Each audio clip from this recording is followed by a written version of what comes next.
Hello, everyone. Welcome to the Daily Grind. My name is Kelly Johnson, your fun and friendly host. We are on episode 48, the very best one yet. So, we're coming up to the final episodes on our season one. Shout out to my podcast team, Ambiguous Network, and fellow pals on there, including UMAD Bro, the Sam Bustle Podcast, and GDP Goal Driven Professionals. Where to find more about the network, head over to ambiguouspodcastsolutions.com.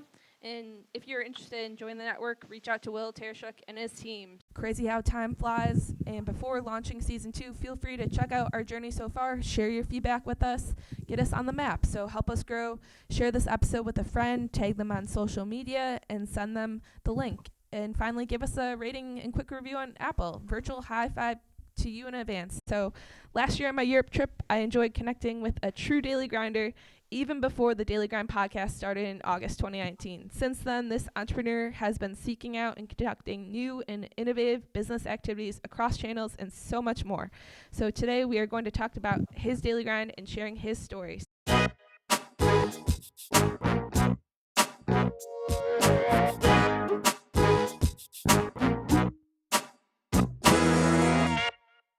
So without further ado, let me introduce you to Stefano. So he is the CEO and founder of Bengurdie, a digital platform that allows you to select restaurants, producers, and food and wine shops, hotels, and all those great places where you're comfortable at. He lives and works in Rome, Italy. So overall, great person to have on our show today. So welcome, Stefano.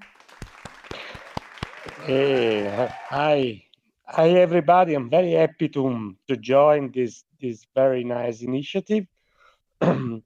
Let me cover something. Let me introduce myself. My name is Stefano Carbonelli. I'm Italian, as you can figure out, as you can guess. And basically, I'm a former strategy consultant who became passionate about digital innovation a few years ago.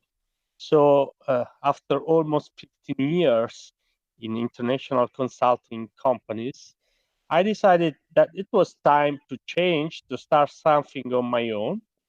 So with other foolish guys, I come from the technology and marketing space. I founded Bengurdie, that is our startup a couple of years ago. It's based in Italy, and well, I think that we are facing very challenging time, and I would be more than happy to share something more about this experience. Yeah, wonderful. Yes, thank you so much for being on our show today. And I'm pretty sure you're going to inspire a lot of our listeners out there in the world. And I guess one photo leads to one tour around Naples and then one podcast episode. So here we are today. Yeah, some really great stuff. I'm so glad that we connected when I was abroad. I used you as a beta tester, basically. That was the purpose, you know. Very, very cool. See, I like this. This is very business related. You are very goal driven, and you're doing a lot of stuff today. So I guess maybe first and foremost, do you want to tell our listeners like how you became motivated to start your own business and be in entrepreneurship? Yeah, basically, when I was a consultant, I was involved in so many digital transformation initiatives and worked a lot on also on open innovation. But let me say, always from a sort of theoretical standpoint, as typically consultants do. So I was really motivated to let me say go into the practical side of digital innovation. I had so many business ideas that I wanted to explore. So I think that the startup a startup is the one of the best opportunity, the best instruments to have the agility to shape business ideas. So I decided to embark on this new challenge, resigned from my consulting job, and that I started my own business with, as I mentioned, with a few other experienced professionals, trying to also connect with fresh new ideas coming from the digital ecosystem here in Rome. That is, I think, very very promising, and so we founded Bengurdie. Mhm. Yeah. Do you think also your past experiences as a consultant, along with like your university studies, has that helped like shape or influence you to start your own business as well? Yes, yes, definitely yes, because I think that I mean the Italian startup ecosystem is quite different from the US ecosystem. So we are not in the typical garage situation when young, brilliant guys get packed with millions to start the business. No, here in Italy, you need to have sound business plans. I mean, probably it's not the ideal place to start to initiate a startup. You need to have your business plans to get started, to get funded. You have your packs of slides and so on. So I think it was pretty useful to have some connections in the financial world here. So I think that yes, it was pretty important. Mm-hmm. My previous consulting experience. I mean. Mm-hmm. Definitely. Yeah, can you give our American listeners kind of like, first of all, you're our first Italian entrepreneur on the Daily Grind, which is awesome. Second of all, can you kind of give us more of a background? And you touched a little bit on being an Italian startup, like it's more challenging where you're at and things like that. Can you maybe kind of explain more the whole kind of what's going on in business by you and like startups? Is that a common thing, or are you one of the unique individuals out there that's doing really well? Or yeah, can you explain a No, little no, no. bit? I think that I mean there is a very very promising ecosystem. There are also some government programs that are trying to support regional programs to support startups. So the point is that the average size in of deals is under a million, probably under $1 million here in Italy. So it's completely different from what you can experience in the West Coast or in the US in general. So I think this is an issue for our ecosystem, of course. Mm-hmm. But I mean, let's think positive. Yeah, definitely. Yeah, let's think positive, and I think you're doing really good stuff out there. Being innovative, changing, making changes in the market, and yeah, serving those consumers. So, perfect transition to yeah. Tell us more about Ben Goody.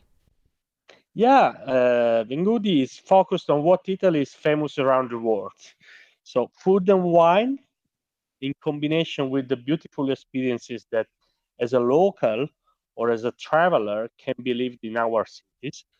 Of course, this can be exported everywhere in the world, in the US. So what is it about? Basically, it is a mobile guide to the best venues in town, restaurants, wine bars, but also spas or independent bookstores. Plus, there is a reward program that connects our partners to their most valuable clients. There is a sort of loyalty scheme. So, uh, how it works? The users can show their QR code from the app and get reward points and special perks offered by our partners. So, just to make an example, in a day with Bingudi, you can start getting points with a cappuccino, then move to an exhibition, then relax at a nail bar, and finally enjoy your romantic dinner in a fancy restaurant. And probably at the end of the day, you will have enough points to get a bottle of prosecco delivered at home. What we are trying to do is to use the reward program to bundle together experiences that we select for our users. So I think that one keyword is selection, because what we do is trying to collect the best experiences for the free time of our users. A typical question is about reviews, is about TripAdvisor and so on. Uh, Let me say that we don't use an algorithm. We don't collect reviews, but we sort of benchmark our our partners against trustful sources like specialized press, and also we also cross check against reviews platform on the internet. So we try to make the art selection process ready to use upfront in a user-friendly way for our end users. Mm-hmm. And plus, we reward our, so basically selecting our ecosystem, our offering, as also a practical advantage in terms of prices and experiences and so on. Yeah, that's wonderful. You touched on a lot of great benefits using your application. I do enjoy that it not just only touches them at, like, getting the first cappuccino, but all the consumer touch points throughout someone's day, when they're in the city and or even outside the city. Just being able to, again, use your mobile app throughout the places that they go to, and then also they receive rewards. You have the reward program for doing so. Um, I think that's really great concept. Um, it's a mobile application, right? And for Yeah, consumers to download. Mm-hmm. yeah. It's of course you can download it from for iOS and for Android. Very very Plus, we have got a mobile, a website, of course. very cool. Um, did you see? I know we briefly talked on last year. I could remember on my trip when I met you. Just the amount of partners. I do like the diversity too, with the different partners for having the coffee shop or the nail bar, things like that. Did you foresee it to where it was a couple years ago before you launched it to where it is today and its growth? Yeah, basically it was. We tried to avoid a pretty narrowed view, only restaurants, only bars, only only coffee bars, and so on. I think this is something that we strongly believe in. We are not totally sure that is the right thing to do, but uh, apparently the users are appreciating it. Also, we had a very nice press release at the end of last year, and uh, what we heard about was, okay, this is pretty cool, because we can experience so many different things, and the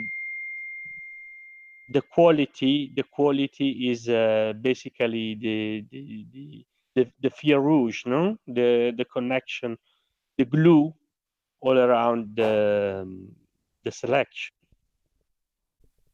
Yeah, I think that makes really great sense. And I think a lot of people, consumers in your area, are gaining traction, and with the PR and the media, they know that Bengurdie's available, and they're ready to download it and use it on a daily basis, which is great.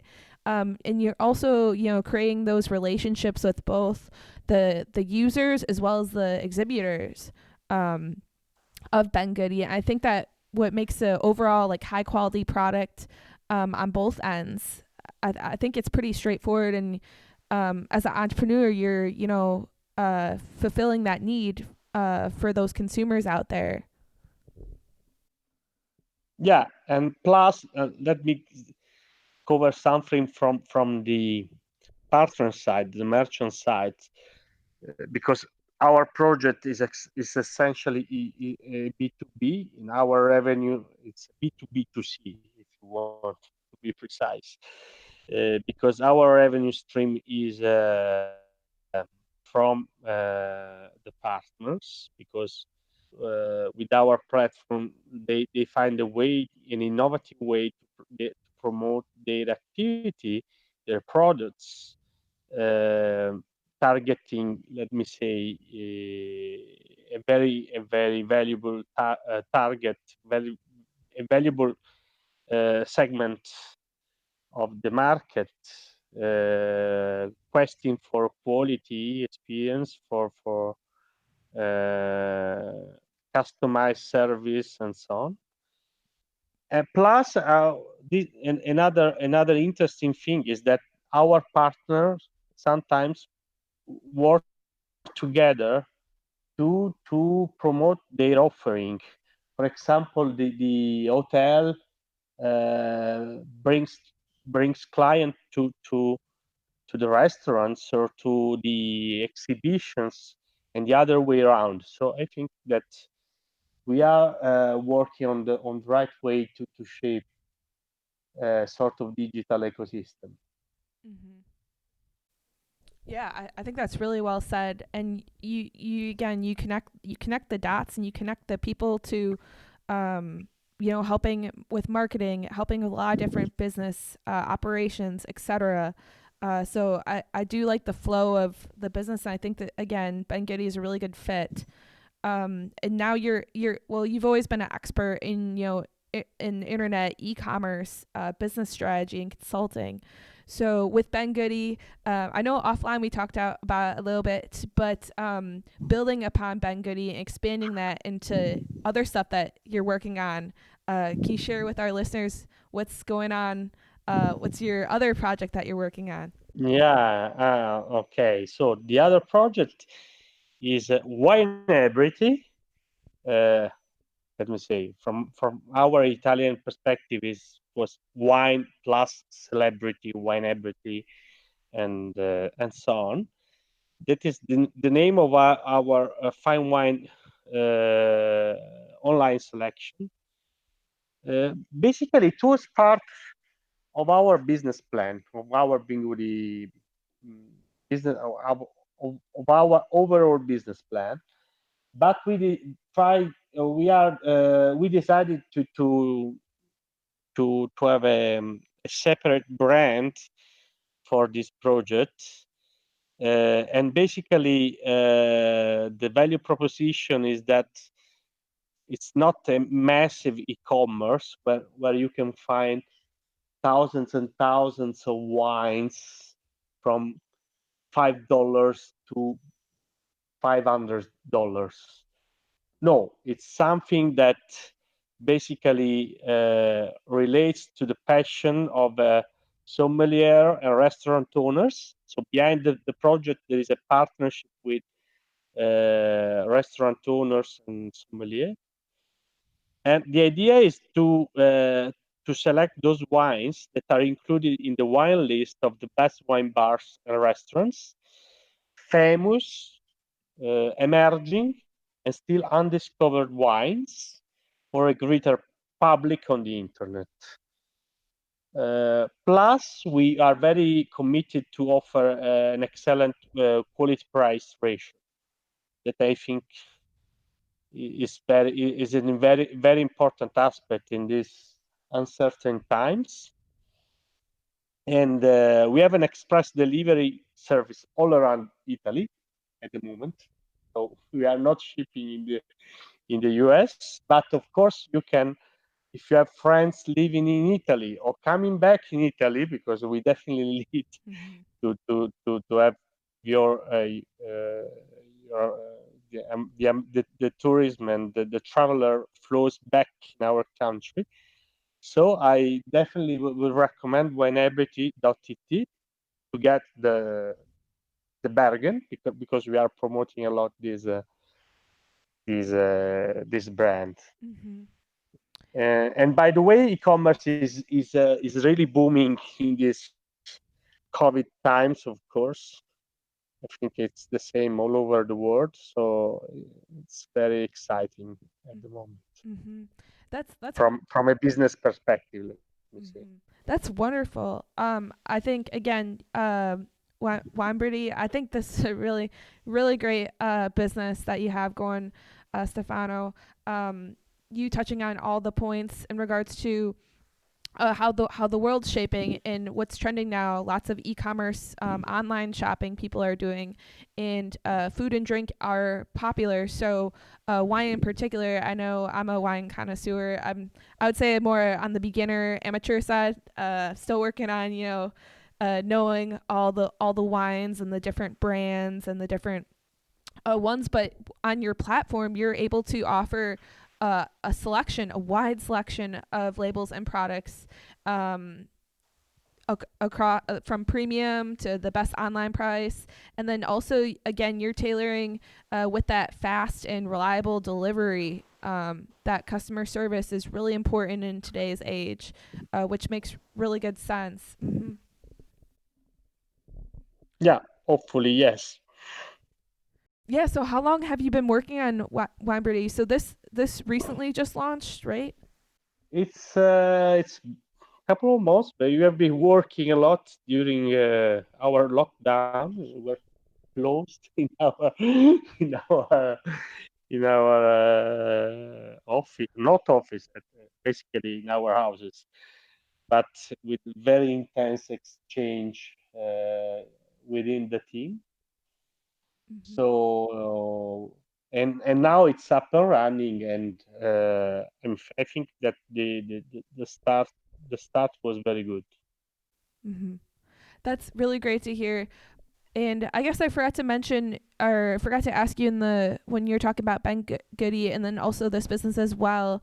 One of our previous episodes, we talked to Steph Caldwell. She's a founder, and she talked about managing a team and the benefits and communicating amongst the team and things like that. Do you have your own team as an entrepreneur, and how's your team Yeah. support both of these initiatives? Yes, basically we have a CTO who is to some extent the real boss. Uh, and we have a marketing, a couple of marketing plus digital strategies working on the two projects. And of course we have developers for the IT side. Let me say that my focus is more on business development and marketing, promotion, external communication, fundraising, Mm-hmm. the typical CEO stuff. And the CTO is the guy forcing me to cut down things, basically, as every CTO, introducing rationality in the creation process and so on. That's great. I can tell you definitely are a daily grinder in regards to all the stuff that's on your plate and what you're working on, which is great, and you're sharing it with our listeners out here. Weinberty, just as a reminder for our listeners too, this is an online platform, correct? They can access the website and then make purchases, things like that. The website, you mean? Yes. Mm-hmm. Winebrity.it. Then maybe I can socialize with you Mm-hmm. the website link. Yes, and then also for Ben Goody as well. That's they can. Bengurdie.com. Perfect. Yes. I guess I didn't ask too on the Ben Goody, but the branding behind Ben Goody. How did you come up with the Uh, name? this is not transparent to an English speaker, English mother tongue, because Bengodi.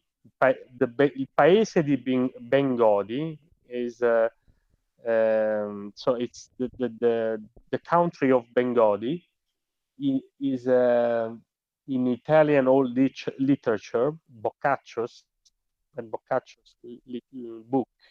It's a place where you can drink and eat for free, and so it's a sort of expression in Italian, il paese di Bengodi.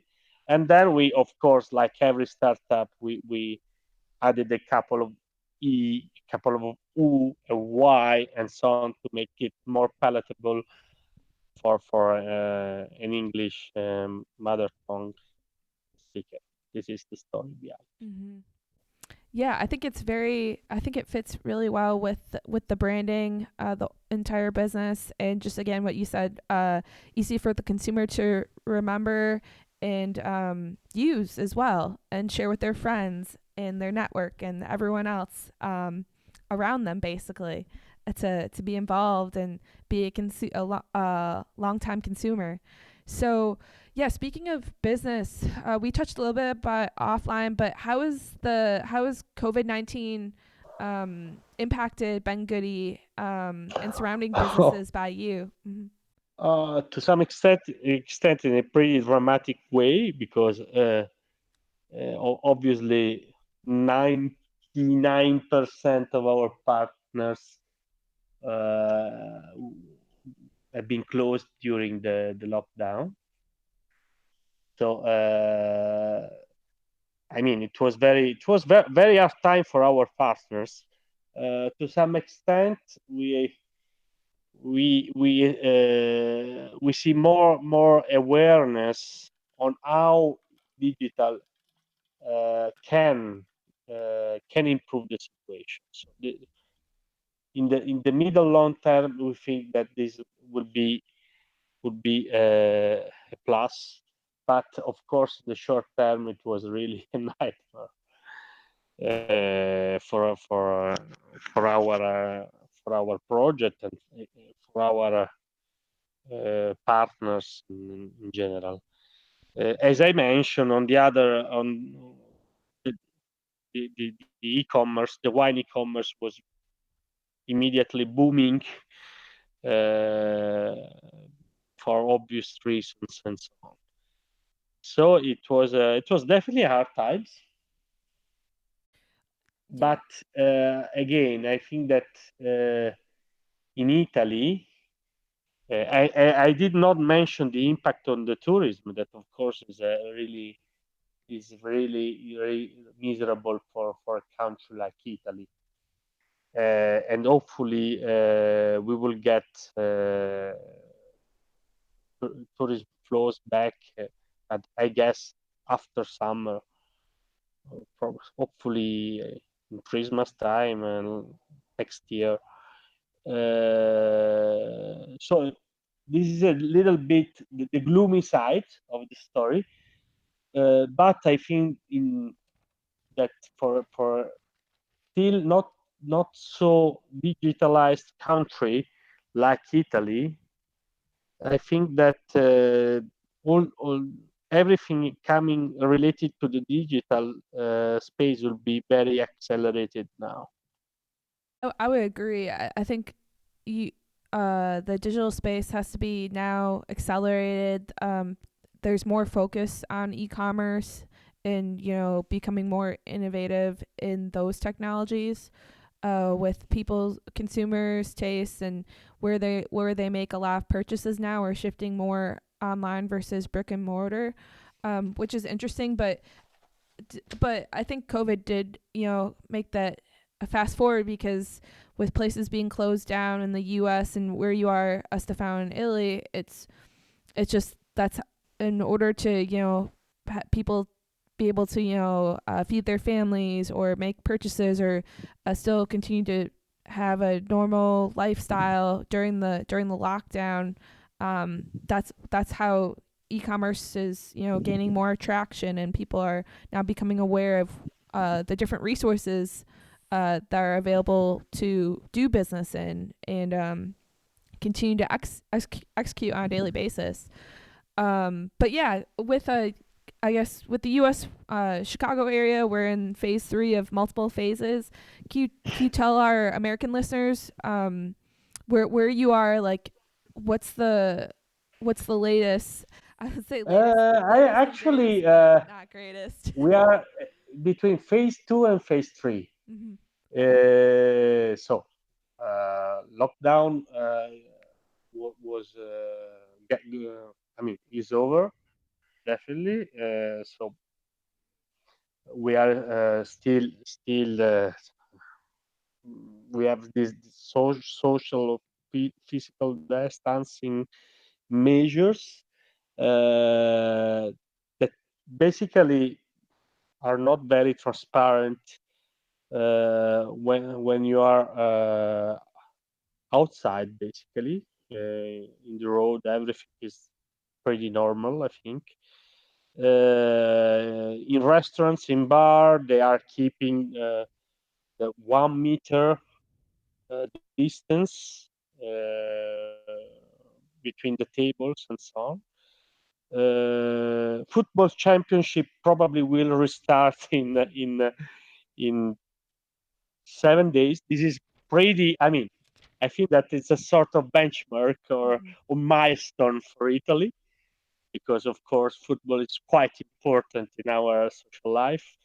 So with football championship starting, probably our general feeling about normality will be restored.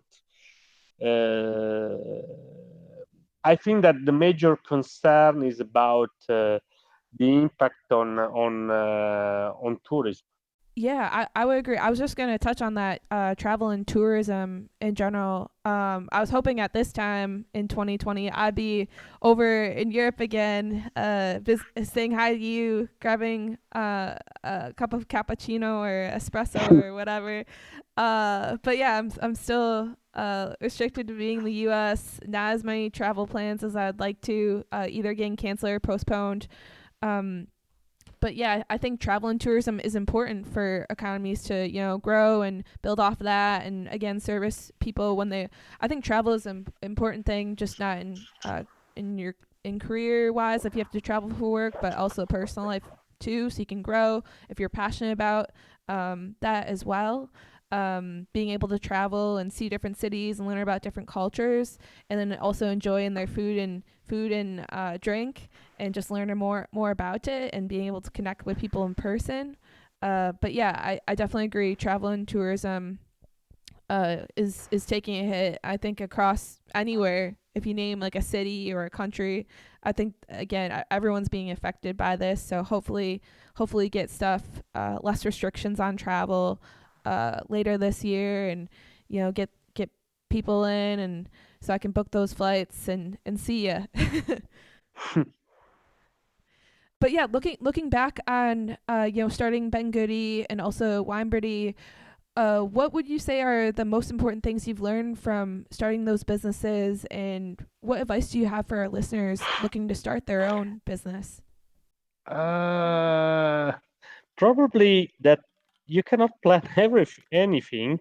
I mean, from a consultant standpoint, you definitely spend so much time on planning, uh, financial planning, business planning, forecast, projections. And what I learned is that uh, features or ideas that looks really promising or really brilliant or really sound might be completely mm,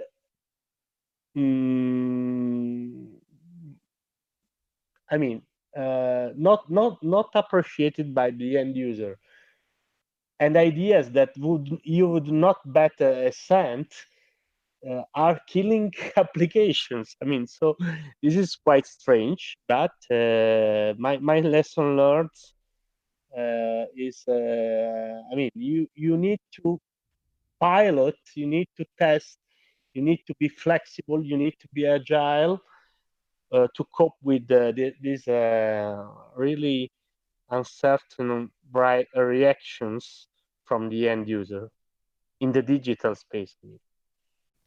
Mm-hmm. Really well said. I think that's great advice. For people that are looking to pursue entrepreneurship and with startups. Just being flexible. I think those are really key words. Being able to pilot, test, receive feedback. That's really great, Stefano. Really good stuff. Um, but again, you mentioned a time management and things like that, having a busy schedule like yourself. What are some tips for our listeners to balance that schedule? Definitely you have to keep a schedule to I mean, time to market is really critical in this type of business. And also, I mean, again, the ability to also to launch minimum viable products in a very compressed time frame. So I think this is part of our daily schedule. I think you mentioned it really well. Just being again fast on your feet, being flexible, and also taking putting in the hard work and the effort to making all these functions perform how you want it to, and have successful business goals and objectives being achieved, meeting those targets. So again, comes down to a lot of planning, like you mentioned before. Keeping to that schedule, I think that's a really key takeaway for our listeners today. Yeah, lots of great stuff. This is really good insight, Stefano. Coming from you as a founder of not one but two businesses. So we talked about your daily schedule. What's on your daily grind in the upcoming weeks later this year? What are you working on? Okay, I mean, I think that now that we have our mobility is restored, because probably I did not mention that we have we have two offices, one in Rome, one in Naples. So we, we had issues to meet together, of course. Now one one one of our priority is to meet again our partners, our to have meetings also in Milan with